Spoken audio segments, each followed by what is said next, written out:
شرکت تحقیقاتی گلوبال فینانشال تگریتی در گزارش نو خود گفته است از سال 2002 تا سال 2011 از تاجیکستان بیش از 2 میلیارد و 700 میلیون دلار به خارج کشور برده شده است. صندوق بین المللی پول، بانک جهانی و تکس جستیس نتورک نیز سرمایه شهروندان تاجیکستان در منطقه‌های آفشور را از 2.5 تا 3.5 میلیارد دلار تخمین میزنند. با گزارش آزادگان میرغیاس احراروف حقوقشناس در این باره گفته است پوشیده نیست که تقریبا همه میلیونرهای تاجیک در منطقه‌های آفشور مبلغ‌های کلان خود را پنهان نمودند. با کیا تعلق داشتن این مبلغ‌ها به همه ما معلوم میباشد، اما اکثر داننده‌های این دزدی‌ها و پنهانکاری‌ها که امنیت خود و خوانندگان خود را تامین کرده نمی‌توانند خاموشند.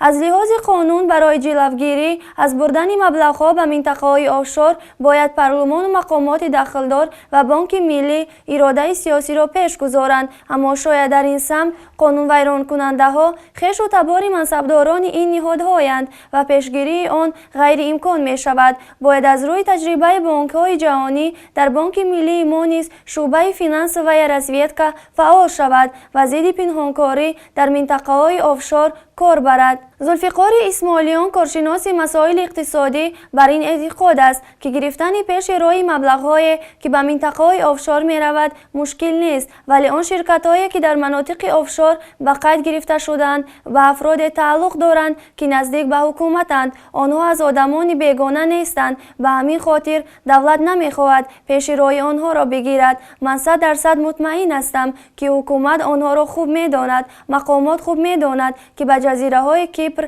و یا دیگر منطقه‌های آفشور چقدر پول می‌رود.